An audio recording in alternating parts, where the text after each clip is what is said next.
very bottom of the inconscience, most hard and rigid and narrow and stifling, I struck upon an almighty spring that cast me up forthwith into a formless, limitless vast,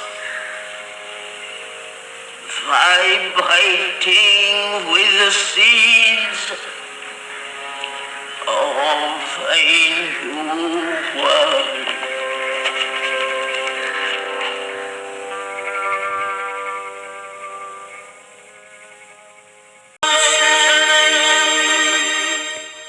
The hour of God.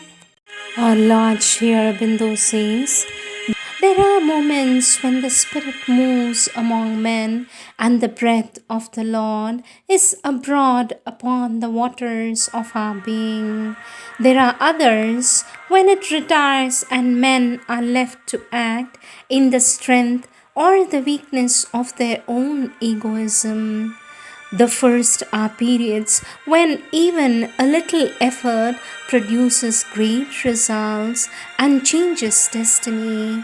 The second are spaces of time when much labor goes to the making of a little result. It is true that the later may prepare the former, maybe the little smoke of sacrifice going up to heaven which calls down the rain of God's bounty. Unhappy is the man, says our Lord Sri Aurobindo, unhappy is the man or the nation which, when the divine moment arrives, is found sleeping or unprepared to use it because the lamp has not been kept trimmed for the welcome and the ears are sealed to the call. But thrice woe to them who are strong and ready, yet waste the force or misuse the moment. For them is irreparable loss or a great destruction. Our Lord Sri Aurobindo says, in the hour of God, cleanse thy soul of all self-deceit and hypocrisy and vain self-flattering, that thou mayst look straight into thy spirit and hear that which summons it. All insincerity of nature, once thy defense against the eye of the Master and the light of the ideal, becomes now a gap in thy armor and invites the blow. Even if thou conquer for the moment, it is the worse for thee, for the blow shall come afterwards and cast thee down in the midst of thy triumph. But being pure, cast aside all fear, for the hour is often terrible, a fire and a whirlwind and a tempest, a treading of the winepress of the wrath of God. But he who can stand up in it on the truth of his purpose is he who shall stand. Even though he fall, he shall rise again. Even though he seems to pass on the wings of the wind, he shall return. Nor let worldly prudence whisper too closely in thy ear, for it is the hour of the unexpected, the incalculable, the immeasurable. May not the power of the breath by thy petty instruments, but trust and go forward. Trust and go forward, but most keep thy soul clear, even if for a while, of the clamor of the ego. Then shall a fire march before thee in the night, and the storm be thy helper, and thy flag shall wave on the highest height of the greatness that was to be conquered, says our Lord Sri Aurobindo. From the Collected Works of Sri Aurobindo, Volume 12, page 146.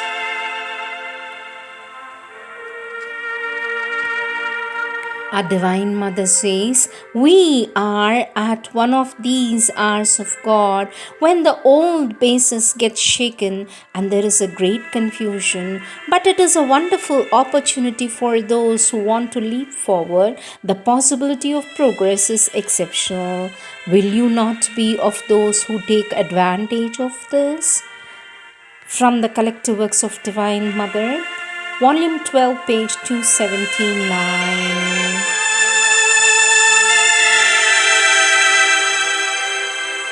Next topic, the struggle, conflict of forces and the solution. Our Lord Sri Aurobindo says, our Divine Mother says, one thing seems obvious. Humanity has reached a certain state of general tension in effort, in action, even in daily life, with such an excessive hyperactivity, so widespread a trepidation that mankind as a whole seems to have come to a point where it must either break through the resistance and emerge into a new consciousness or else fall back into an abyss of darkness and inertia. Our Divine Mother says this tension is so complete, so widespread that something obviously has to break. It cannot go on in this way. We may take it as a sure sign of the infusion into matter of a new principle of force, consciousness, power, which by its very pressure is producing this acute state. Outwardly, we could expect the old methods used by nature when she wants to bring up an upheaval. But there is a new characteristic which is of course is only visible in an elite, but even this elite is fairly widespread. It is not localized at one point, at one place in the world. We find traces of it in all countries all over the world. The will to find a new, higher, progressive solution, an effort to rise towards a vaster, more comprehensive perfection.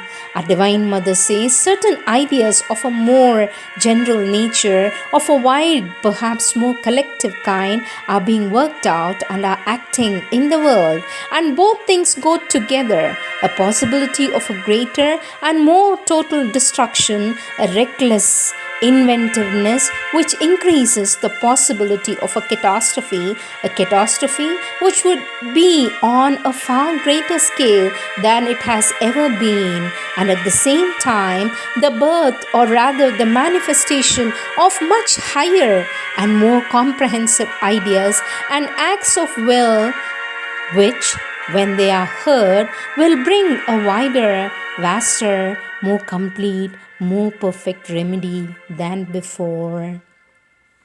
Our Divine Mother says this struggle, this conflict between the constructive forces of the ascending evolution of a more and more perfect and divine realization and the more and more destructive, powerfully destructive forces that are mad beyond all control, is more and more obvious, marked, visible, and it is a kind of race or struggle as to which will reach the goal first. It would seem that all the adverse anti-divine forces of the vital word have descended on earth, are making use of it as their field of action, and at the same time a new, higher, more powerful spiritual force has also descended on earth to bring it a new life.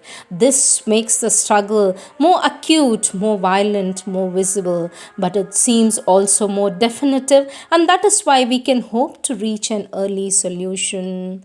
Our Divine Mother says something has happened in the world's history which allows us to hope that a selected few in humanity, a small number of beings, perhaps are ready to be transformed into pure gold, and they will be able to manifest strength without violence, heroism without destruction, and courage without catastrophe. Our Divine Mother says, Sri Aurobindo gives the answer. If man could once consent to be spiritualized, if only the individual consent to be spiritualized, could consent. Something in him asks for it, aspires, and all the rest refuses, wants to continue to be what it is, the mixed one which needs to be cast into the furnace. The mixed ore which needs to be cast into the furnace, says our Lord Sri Aurobindo. At the moment, we are at a decisive turning point in the history of earth once again. From every side, I am asked, what is going to happen? What is going to happen? Everywhere, there is anguish, expectation, fear. What is going to happen? There is only one reply, says our Divine Mother. If only man could consent to be spiritualized, as our Lord Sri Aurobindo says. And perhaps it would be enough if some individuals become pure gold, for this would be enough to change the course of events. We are faced with this necessity in a very urgent way. This courage, this heroism, which the Divine wants of us, why not use it to fight against one's own difficulties, one's own imperfections, one's own obscurities? Why not heroically face the furnace of inner purification so that it does not become necessary to pass once more through one of those terrible, gigantic destructions which plunge an entire civilization into darkness?